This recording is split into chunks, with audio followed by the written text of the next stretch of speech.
હરિઓમ વિદ્યાર્થી મિત્રો, આજે આપણે ધોરણ 7 વિષય સામાજિક વિજ્ઞાન પાઠ આપણો 16મો જાતિગત ભિન્નતા.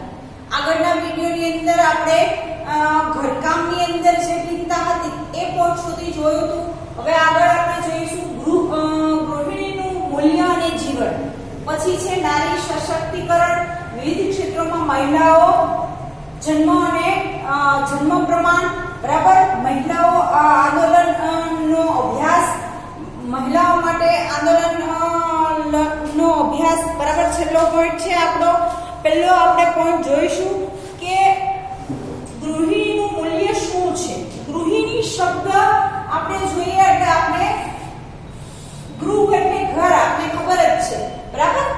હવે એક સ્ત્રી છે એ આખા ઘરની જવાબદારી નિભાવે છે, બરાબર. તમે જોશો તમારા મમ્મીને તમારે ઓબ્ઝર્વ કરવાના છે, એ તમારું ધ્યાન રાખશે, તમારા પરિવારના દરેક સભ્યોનું ધ્યાન રાખશે.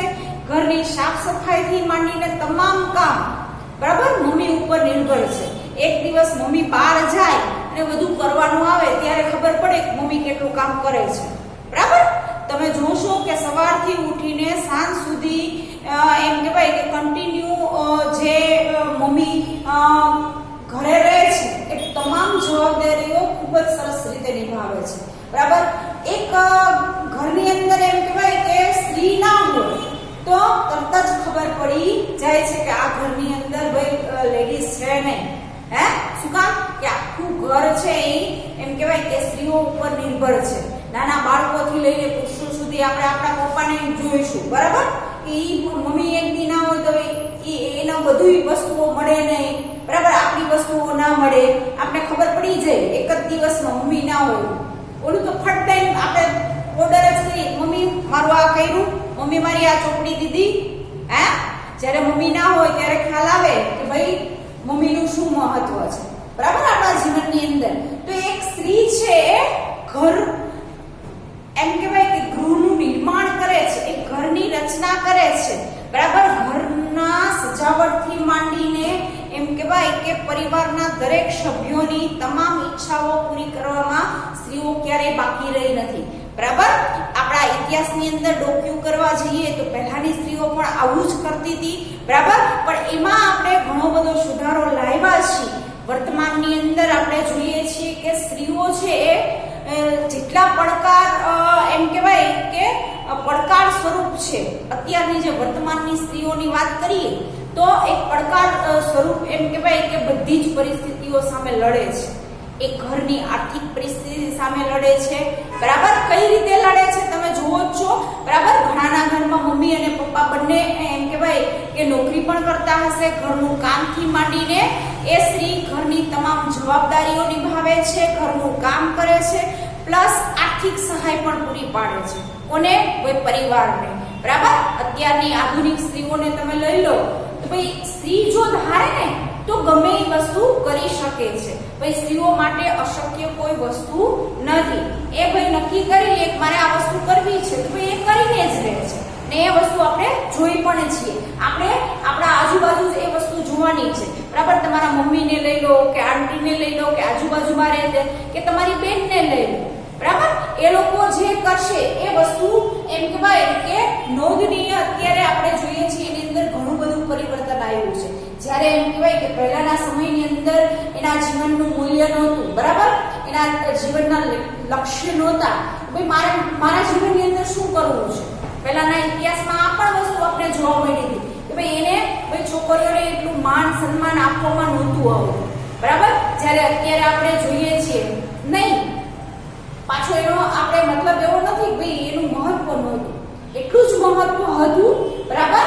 આપણે જોઈએ છીએ કે સ્ત્રી હશે તો જ ભાઈ ઘર વ્યવસ્થિત રીતે ચાલે છે. આધુનિક સમયની અંદર મહિલાઓ એમ કહેવાય કે કોઈ પણ ક્ષેત્રની અંદર બાકી નથી, બરાબર. વિજ્ઞાન ટેકનોલોજી ક્ષેત્ર લઈ લો, શિક્ષણ ક્ષેત્ર લઈ લો, ફિલ્મ મનોરંજન ક્ષેત્ર લઈ લો, કોઈ પણ એવી જગ્યા નથી કે જ્યાં સ્ત્રીઓએ ભાઈ કામ ના કરેલું, બરાબર. અત્યારે આપણે જોઈએ છીએ કે સારા સારા એક્ટરો હિરોઈન છે એ સારી એવી એક્ટિંગ કરી શકે છે, સારા એવા લેખકો, સારા એવી લેખિકાઓ છે, બરાબર, ગાયકો છે, એવા અસંખ્ય આપણી સામે ઉદાહરણ છે કે ભાઈ સ્ત્રીઓએ કામ કરેલા. એ આપણે યાદી બનાવવા જઈએ તો બહુ મોટી યાદી બનશે, બરાબર.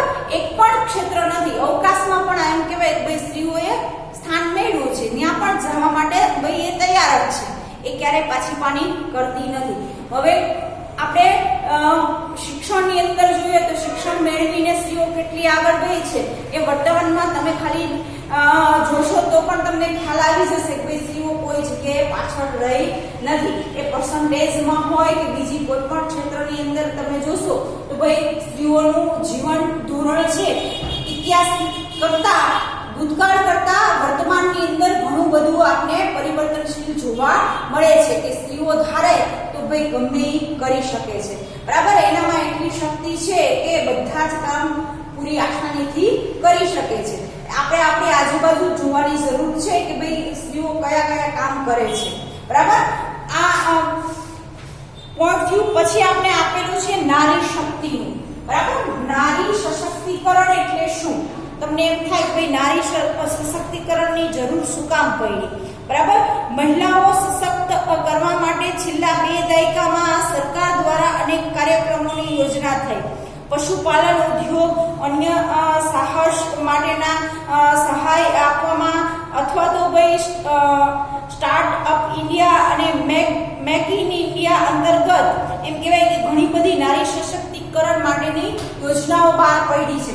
હવે તમે જોઈ લો, કોઈ પણ ક્ષેત્ર લઈ લો, ખેલકૂદનું ક્ષેત્ર લઈ લો કે કોઈ પણ ક્ષેત્ર લઈ લો, ભાઈ ત્યાં બધી જ જગ્યાએ આપણે ભાઈ છોકરીઓ જોવા મળે છે. ક્યાંય છોકરીઓ પાછી પડે એવી છે નહીં, બરાબર. એ વસ્તુ સાબિત કરી દીધી છે અને આ વર્તમાનમાં આપણે જોવા મળે છે. પણ પહેલાના સમયની અંદર આ વસ્તુ નહોતી. એ સમયે એમ કહેવાય કે નારી સશક્તિકરણની શરૂઆત થઈ, ઘણી બધી યોજનાઓ છે, બરાબર. એ યોજનાઓ દ્વારા પણ ઘણો બધો લાભ આપણે મેળવી શકીએ છીએ. એ ઉપરાંત એમ કહેવાય કે સરકારની યોજનાઓ, જાહેર સંસ્થાઓ અન્ય દ્વારા મહિલાઓને સહાય કરી પગભર થવામાં મદદરૂપ થાય છે.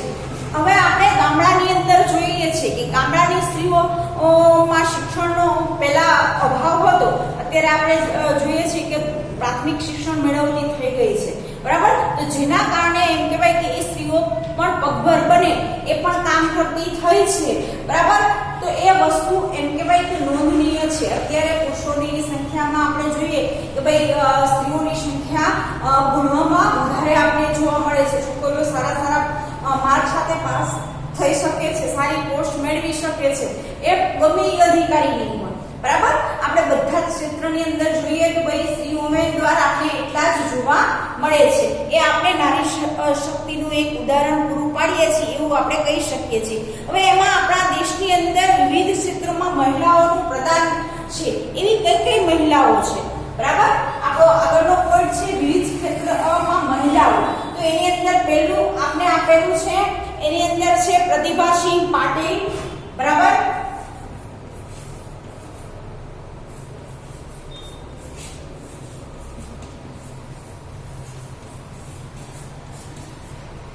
બીજું છે ઇન્દિરા ગાંધી,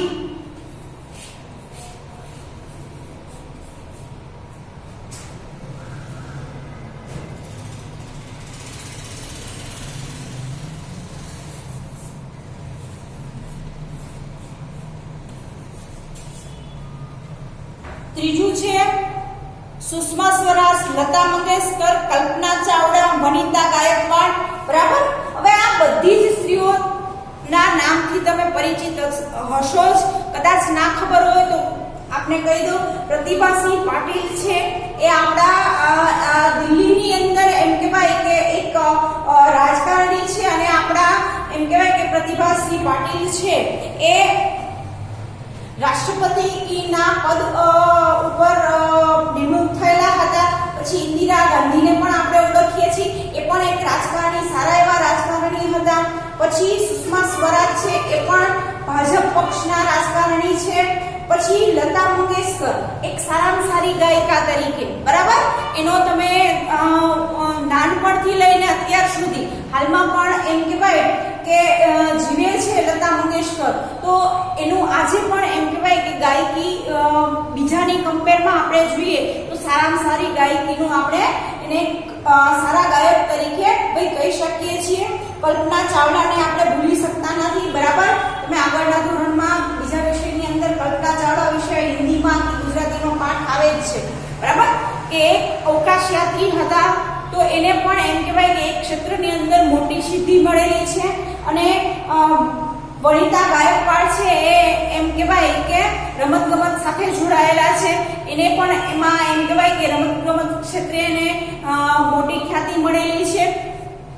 તો આ વસ્તુ આપણે એક્ઝામ્પલ સ્વરૂપે મળે છે કે ભાઈ નારીની અંદર જે શક્તિઓ રહેલી છે, બરાબર, એની જે શક્તિઓ છે એ બહાર આવે છે ત્યારે ભાઈ ક્યાંય ફૂલ સ્ટોપ નથી આવતો, બરાબર. એ શક્તિઓની અંદર દિવસે ને દિવસે વધારો થાય છે અને કોઈ પણ ક્ષેત્રની અંદર ભાઈ એ કામ કરી શકે છે. આવા જેટલા પણ ઉદાહરણ છે એ ઉદાહરણ ઉપરથી આપણે કહી શકીએ છીએ કે ભાઈ નારી કોઈ જગ્યાએ પાછી પડતી નથી. એ કોઈ પણ કામ આપવામાં આવે કે કોઈ પણ ક્ષેત્ર હોય તો એ વસ્તુ આપણે સ્પષ્ટ કરી શકીએ છીએ. પછીનું આપણે આપેલું છે જન્મનું પ્રમાણ. ભાઈ જન્મનું પ્રમાણ શું છે, બરાબર.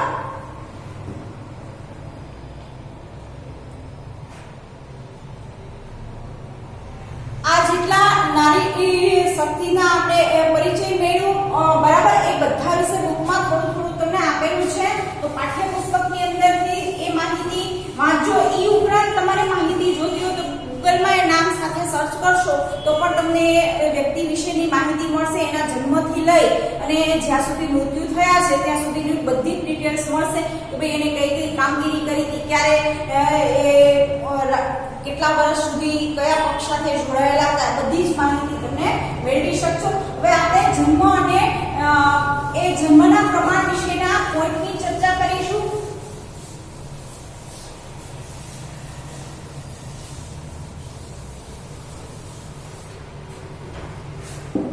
જન્મ પ્રમાણ દર્શાવતું આપણે કોષ્ટક પણ આપેલું છે કે સરેરાશ દેશમાં વસ્તી ગણતરી કરવા માટે લાખો લોકો જોડાયેલા હોય છે. હવે આપણે જન્મનું પ્રમાણ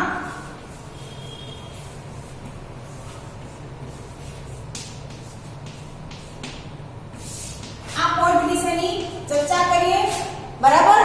હવે જન્મનું પ્રમાણ છે એ એમ કહેવાય કે વર્ષમાં એકમોનો અંક 1 હોય તે વર્ષમાં વસ્તી ગણતરી કરવામાં આવે છે. દાખલા તરીકે આપણે જોઈએ છીએ કે દર 10 વર્ષ પૂરા થાય ને 11મા વર્ષની અંદર એમ કહેવાય કે વસ્તી ગણતરી કરવામાં આવે છે, બરાબર. હવે 2021 આપણે એમ કહેવાય કે છેલ્લે 2011 ની અંદર વસ્તી ગણતરી થઈ હતી, બરાબર. 2011 ની છેલ્લી વસ્તી ગણતરી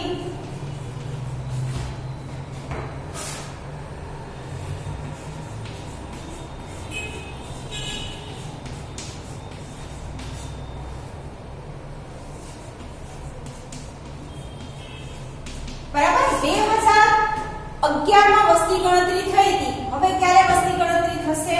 2021 સાલની અંદર ભાઈ વસ્તી ગણતરીનું કામકાજ આવશે, બરાબર. જેવું 2000 જાન્યુઆરી ચાલુ થશે એ કામ કરવા માટે કોને રોકવામાં આવે છે? તો એ કામ માટે એમ કહેવાય કે ગવર્નમેન્ટ ના અથવા તો કોઈ પ્રાઇવેટ ના જે પણ શિક્ષકો છે એ શિક્ષકો દ્વારા વસ્તી ગણતરીનું કામ ઘરે ઘરે જઈને ભાઈ એ ગણતરીનું કામ કરે છે, બરાબર.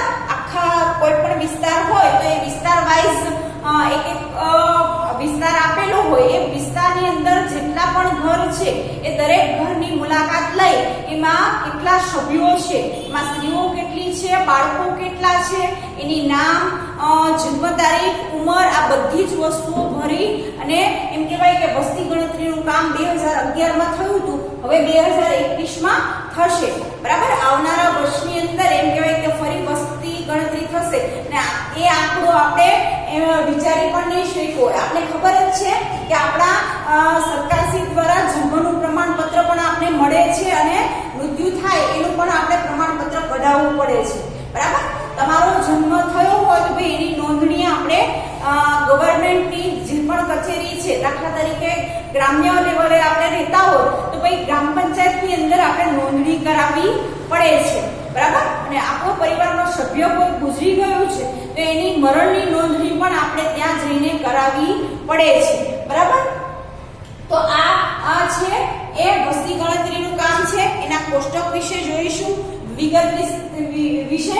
આ વસ્તી ગણતરી કરીએ એના ઉપરથી સ્ત્રીની સંખ્યા કેટલી છે, પુરુષોની સંખ્યા કેટલી છે, શિક્ષિત કેટલા છે, અભણ કેટલા છે, બરાબર. આ બધી જ માહિતીઓ આપણે ભાઈ ખ્યાલ આવી જાય છે કે આપણો ભારતીય સમાજ છે એ સમાજની બધી જ વસ્તુઓ એમ કહેવાય કે આ ગણતરી થાય એના ઉપરથી આપણે ભાઈ તારણ કાઢી શકીએ છીએ સંખ્યાઓનું. એવું એક કોષ્ટક તમારે બુકમાં આપેલું છે, એ કોષ્ટક આપણે જોઈશું.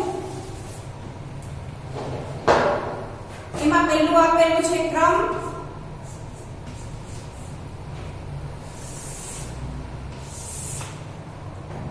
પછી છે વિગત,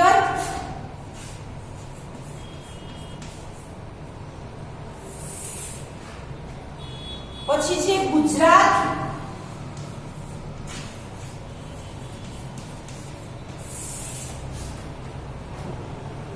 ભારત,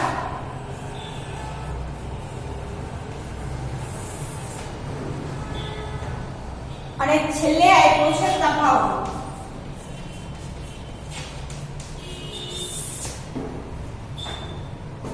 તો પહેલા ક્રમની અંદર આપણે આપેલું છે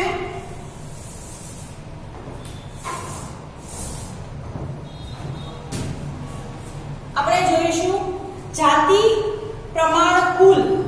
ભાઈ જાતિનું પ્રમાણ એટલે કે માપ, પ્રમાણ કુલ, બરાબર. ગુજરાતની અંદર કેટલું છે તો 919, બરાબર. ભારતની અંદર જુઓ તો 943. અને તફાવત તમને શું જોવા મળે છે 24 નો. ગુજરાત રાજ્ય અને ભારત વચ્ચે આપણે 24 નો તફાવત જોવા મળે છે. અહીંયા 19 છે ને અહીંયા 43 છે, બરાબર. જાતિગત ભિન્નતાનું કુલ પ્રમાણ આ રીતે આપણે તફાવત કાઢી શકીએ છીએ. બીજું છે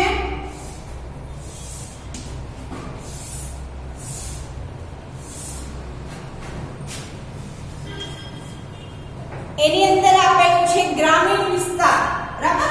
હવે ગ્રામીણ વિસ્તારની અંદર શું તફાવત છે એ જોઈશું.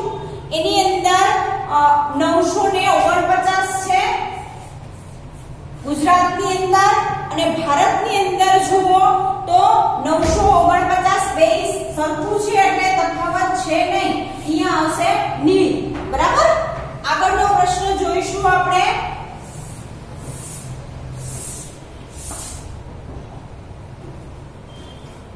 ત્રીજું શહેરીકરણ, બરાબર. શહેરની અંદર શું છે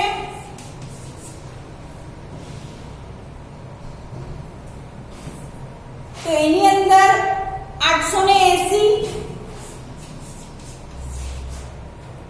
બીજું છે ભારતની અંદર 929. આપણે તફાવત કેટલો મળશે તો 49 સંખ્યાનો તફાવત મળે છે, બરાબર.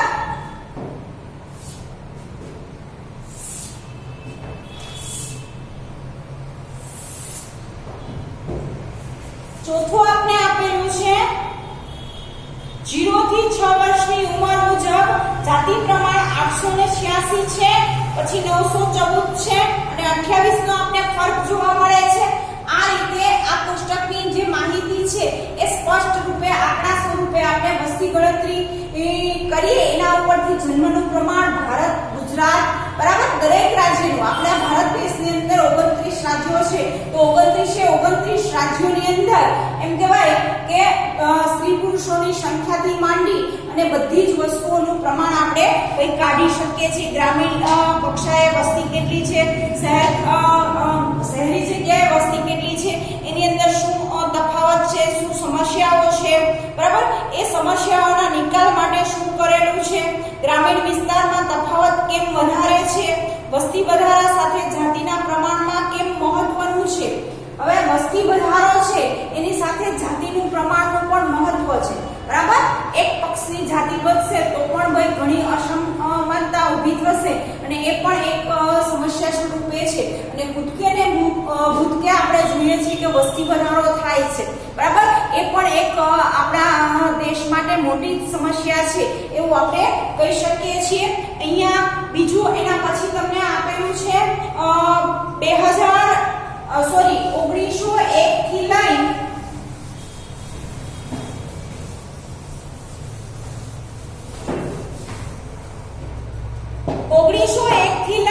2001 સુધીની એમ કહેવાય કે નીચે વિવિધ વર્ષમાં સ્ત્રીઓનું પ્રમાણ કેટલું હતું, બરાબર? હવે તમે વિચારો કે 1901 થી લઈ અને 2011 સુધીમાં સ્ત્રીઓની સંખ્યા કેટલી હતી, તો એની અંદર તમને મોટો તફાવત જોવા મળે છે કે નહીં એ વસ્તુ જોવાની છે. 1901 ની સાલની અંદર તમે જોઈ શકો છો કે ભાઈ 972 સંખ્યા હતી, બરાબર? અને છેલ્લે 2011 ની અંદર 940 સંખ્યા થઈ ગઈ. તો અહીંયા આપણે મોટો તફાવત જોવા મળે છે, બરાબર? આપણે કહી શકીએ છીએ કે બે સંખ્યાની અંદર કોઈ પહેલા વર્ષની અંદરથી આગળના એટલા વર્ષ સુધી 10 વર્ષનું એનાલિસિસ કરીએ તો એની અંદર ચડ ઉતર આપણે જોવા મળે છે. તો પાઠ્યપુસ્તકની અંદર તમે આખું પોસ્ટર જોશો એટલે ભાઈ સ્ત્રીઓને સંખ્યા જોવા મળશે અને કયા વર્ષે સ્ત્રીઓનું પ્રમાણ સૌથી વધારે છે, સૌથી ઓછું છે, ભાઈ સ્ત્રીઓનું પ્રમાણ ઘટતું જાય છે તો શું સમસ્યા થાય છે. સ્ત્રી પુરુષોની સંખ્યાની અસમાનતા દૂર કરવા સરકારે ઘણા બધા પગલાઓ લીધા છે, બરાબર? એ આપણે જોઈએ છીએ કે ટીવીના માધ્યમથી અત્યારે ટેકનોલોજી યુગ છે એના દ્વારા પણ ઘણી બધી આપણે માહિતી ઘર સુધી પહોંચે છે, લોકોને જાગૃત કરી શકીએ છીએ. આ બધી જ વસ્તુઓ એમ કહેવાય કે સ્ત્રીઓ માટે કે છોકરીઓ માટે જે અસમતુલા ઊભી થઈ છે, જાતિગત અસમતુલા ઊભી થઈ છે એના દૂર કરવા માટે સરકારશ્રી દ્વારા પણ ઘણા બધા પ્રયત્નો થાય છે. આપણો છેલ્લો ટોપિક છે મહિલાઓ આંદોલનનો અભ્યાસ. આપણા દેશની અંદર એમ કે ભાઈ કે આઝાદી સમયે છેલ્લો ટોપિક છે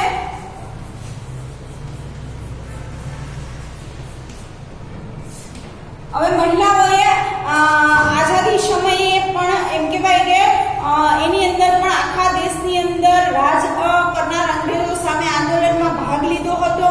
ગાંધી બાપુથી આગેવાનમાં વિવિધ આંદોલન થયા. ગુજરાત સહિત દેશભરમાં કસ્તુરબા અને મહિલાઓ આંદોલનમાં જોડાયા હતા. સરકાર સામે પોતાની માંગણી સંતોષવા આંદોલનો કર્યા હતા. આસપાસમાં ક્યારેક નાના મોટા શહેરોના એમ કહેવાય કે બિહારમાં મહિલાઓની દારૂબંધી કરવા માટે સરકાર સામે સફળ આંદોલન શરૂ થયું હતું.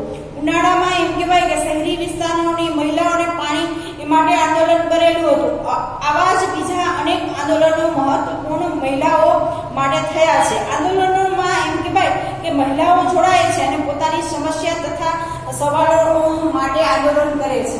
ભાઈ મહિલાઓ પણ આંદોલન કરતી થઈ છે, બરાબર? મહિલાઓને જાગૃતિ આવી ભાઈ અમારા માટે પણ કંઈક કરવાની જરૂર છે. એ પાણીની સમસ્યા હોય કે બીજી કોઈ પણ સમસ્યા છે તો આપણે જોઈએ છીએ કે આપણા ઇતિહાસની અંદર ગાંધીજી સાથે કસ્તુરબા જે છે એ પણ બધા જ આંદોલનમાં એને પણ સાથ આપ્યો હતો.